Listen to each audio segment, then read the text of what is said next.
Je voudrais solliciter Éric Lévesque, qui est anesthésiste réanimateur à Tours, qui s'est intéressé beaucoup à ce sujet aussi. Ça nous rapproche évidemment du monde chirurgical, parce que ce sont nos partenaires les plus fréquents. Euh, à toi. Merci beaucoup. Merci, Madame la Présidente, de m'avoir invité. Monsieur les chirurgiens, merci d'accueillir un anesthésiste parmi vous. J'ai l'impression que j'ai le champ devant moi. Euh, Parler des biais en anesthésie, ben, je voulais vous ramener au bloc opératoire, mais de l'autre côté du champ. Vous reconnaissez, c'est pour vous montrer que vous avez raté un métier passionnant qui est celui de l'anesthésie. Un patient, vous l'allongez, vous le monitorez, vous prenez des seringues, vous injectez, induction, vous l'intubez, vous l'installez et vous avez fini. Tout s'est très bien passé. Vous êtes arrivé en stressant un petit peu au bloc opératoire parce que, un, le chirurgien a une mauvais poil aujourd'hui, il est pressé, il veut partir, donc il nous fait accélérer. Vous avez stressé parce que le patient a une intubation difficile. Vous stressez parce que rien ne va, l'IA est en retard, la salle n'était pas prête. Mais au bout du compte, l'induction s'est bien passée, tout s'est bien passé. Notre cerveau nous récompense, nous libère un peu de dopamine, on est heureux, on va prendre un café. Le problème, c'est que ça se passe pas tout le temps comme ça. Et en fait, je me suis assis hier au bloc opératoire, parce que hier j'étais au bloc, malheureusement je travaillais, mais j'avais un interne brillant, un huitième semestre, il venait de passer sa thèse, une infirmière anesthésiste qui avait plus de 20 ans d'expérience. Et donc j'étais assis dans le coin du bloc opératoire et je réfléchissais à ce que je pouvais vous raconter. Et comme j'ai une équipe formidable, ils m'ont trouvé l'idée eux-mêmes pendant que je réfléchissais. Hier, on faisait une induction tranquillement, pas de problème. L'interne pousse les produits, l'infirmière anesthésiste intube le patient.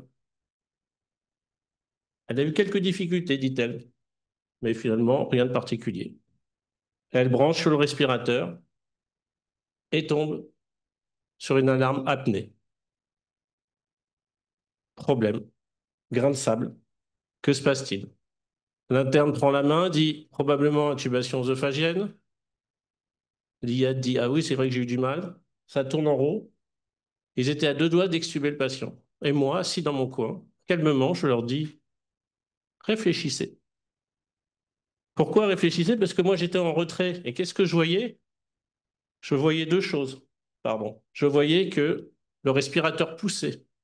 Vous voyez les courbes au milieu? Si j'ai une flèche, on voit que ça injecte de l'air. Juste, c'est marqué apnée parce qu'on n'avait pas la ligne de capnographie. Pourquoi? Parce qu'elle n'était pas branchée au patient. Typiquement, l'interne, même s'il était brillant, intelligent, lié à d'expérimenter, était dans un biais d'ancrage, était rentré dans un tunnel et ne se rendait pas compte de ce qui se passait. On allait à la catastrophe avec l'extubation, etc. Moi, j'étais derrière, tranquille, et je faisais tranquillement travailler mon système 2. Alors, je suis peut-être naïf, mais je suis anesthésiste, donc je résume un peu les choses et je facilite le cerveau. Eux sont restés dans un système 1, rapide, intuitif, automatique. Il se passait quelque chose, on venait d'intuber, donc c'est un problème d'intubation. Moi, j'étais tranquille, dans mon coin, réfléchissant, et j'étais en fait en train de résoudre le problème en réfléchissant tranquillement. Et tout le problème de l'anesthésie-réanimation, c'est que la majorité de notre travail se fait en système 1. Il faut être rapide, rapidement perfuser, rapidement induire, rapidement intuber. Donc tout doit être automatique. Et dès qu'il y a un grain de sable, il faut réussir, soit par notre système 1 à réussir à le résoudre, soit comprendre qu'il faut passer dans le système 2 et aller chercher de l'aide. Pendant des travaux, j'ai travaillé avec des infirmières anesthésistes de Paris et ils ont fait un questionnaire auprès de tous leurs collègues infirmières anesthésistes de la PHP. Alors moi, je travaille à Tours, mais avant, j'étais à la PHP. C'est pour ça que je continue à travailler à l'école de la PHP. On a posé la question qui était de savoir est-ce que vous connaissez la notion des biais cognitifs? Grosso modo, 100% des infirmières anesthésistes le connaissent. Mais on s'est rendu compte que 50% pensaient que les biais cognitifs n'influençaient pas la prise en charge des patients et la prise en charge de décisions sur les patients. Et là, déjà, on est dans un biais qui est dans le pied de la tâche aveugle. C'est le phénomène selon lequel qu'une personne ressent un faux sentiment d'invulnérabilité.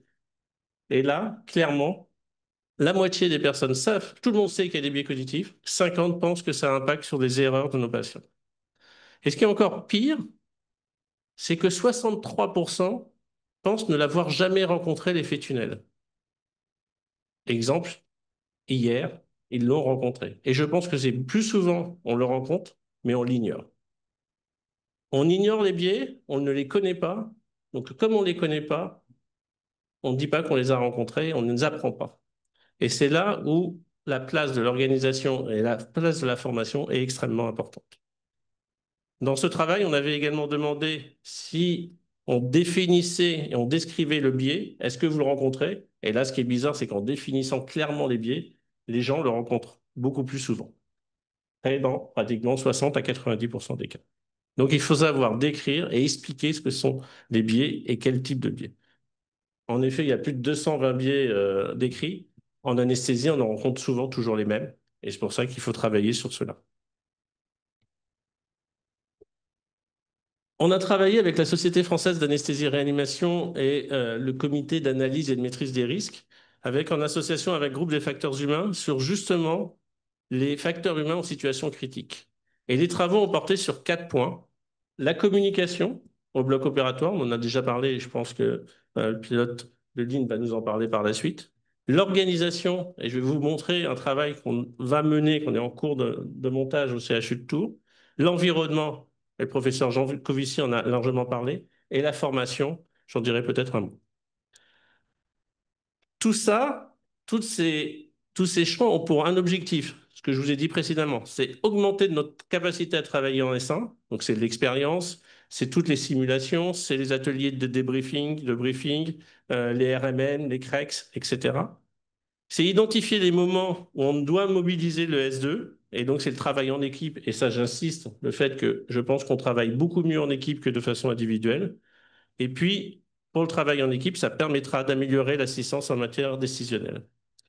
En ce qui concerne l'organisation, pardon, je passe ce diapo, c'était pour montrer que la SFAR a aussi sorti un certain nombre d'aides cognitives qui sont sur nos téléphones portables, qui sont en cas d'une situation de crise, par exemple l'arrêt cardiaque au bloc opératoire ou une désaturation au bloc opératoire, nous avons une liste d'événements, d'actions à mener qu'on coche les unes après les autres jusqu'à arriver en bas de la page. Bien sûr, j'ai cherché celle sur apnée. Elle n'est pas faite par la SFAR, donc on avait un problème hier. On en a encore plein d'autres à faire. Dans le système d'organisation, c'est le travail qu'on essaye de mener, qu'on va mener au CHU de Tours, avec l'aide de la direction, même si vous allez comprendre que c'est un peu compliqué au début.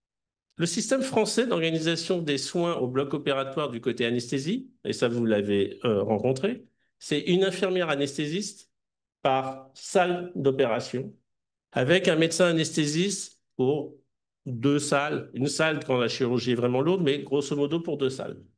Et vous répétez ça avec le nombre de salles que vous avez dans votre bloc opératoire.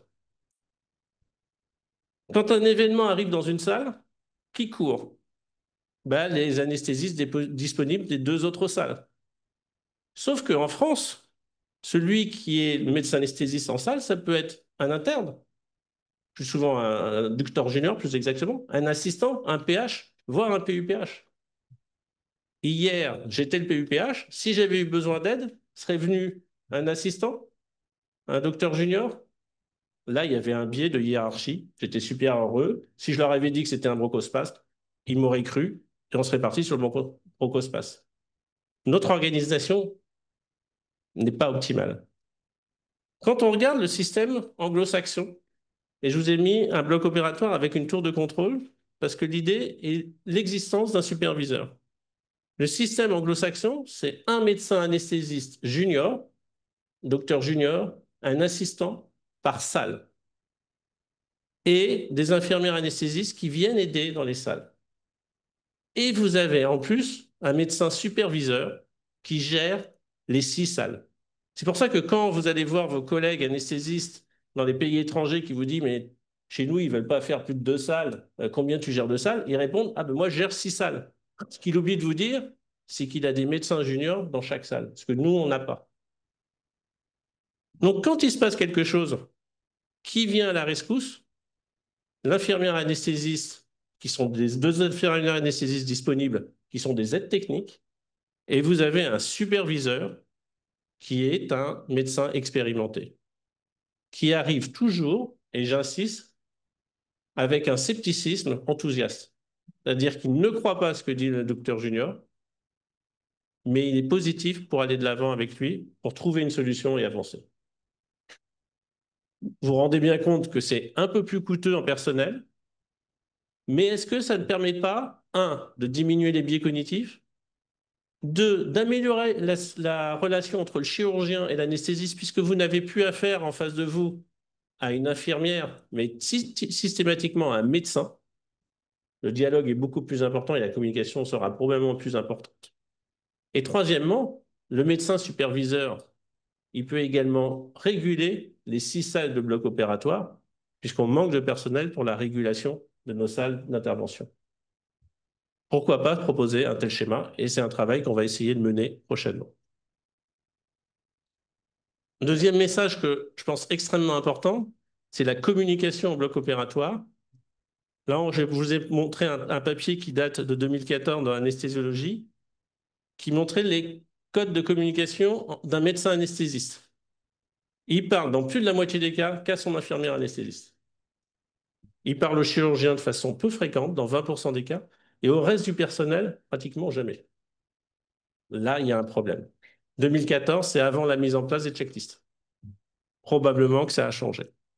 Et même quand on regarde bien la communication entre les médecins, le médecin anesthésiste et le reste du personnel, un tiers des communications étaient défaillantes. Je me pose toujours la question de la place de l'interruption de tâches et des téléphones dans nos poches au bloc opératoire. J'ai juste mis cette notion-là, je n'en parlerai plus. Demain, quel est l'avenir? L'avenir, c'est que je pense qu'il y a de la place pour l'intelligence artificielle dans les blocs opératoires et dans la formation pour diminuer les biais cognitifs. Je ne sais pas si la neurophysiologie s'y croit aussi. Moi, j'y crois beaucoup. J'y crois beaucoup parce que aujourd'hui, qu'est-ce qu'on a? Vous aviez vu la courbe apnée. Ça sonnait apnée. Mais apnée n'était pas du tout liée avec les courbes de pression ni les courbes de débit sur le ventilateur, pas liées à la saturation du patient. Donc, il nous sortait qu'une information qui était l'apnée. Une IA qui est capable d'intégrer toutes les informations qu'on a sur le scope pourrait nous dire bah, la ligne est débranchée. Est-ce que j'ai une intelligence supérieure à l'informatique? Je ne crois pas. Mais je pense que l'informatique peut nous aider là-dedans. Et puis dans les systèmes, dans les crises, si je ne faisais pas de faute d'orthographe, ce serait mieux algorithme.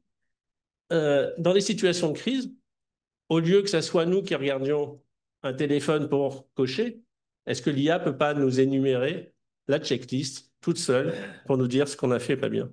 Mais ça serait bien également dans la formation, puisque, comme on nous l'a dit précédemment, on est tous différents les uns des autres. On a tous des biais différents. Et ça permettrait, au cours des formations, au cours des simulations, d'identifier chaque personne, les biais qui sont préférentiels, savoir si on est compatible les uns avec les autres, puisqu'au bloc opératoire, on travaille plus souvent homme-femme, puisque c'est médecin, infirmière, anesthésiste, même si ça change de plus en plus, de voir quels biais on a. On a aussi des biais implicites internes à nous-mêmes, et comme ça, générer des profils particuliers et voir comment on peut avancer et diminuer ces biais au bloc opératoire. Je vous remercie. Très intéressant. Je pense que c'est effectivement l'organisation est un sujet prépondérant et amène à des réflexions, en tout cas, et un questionnement.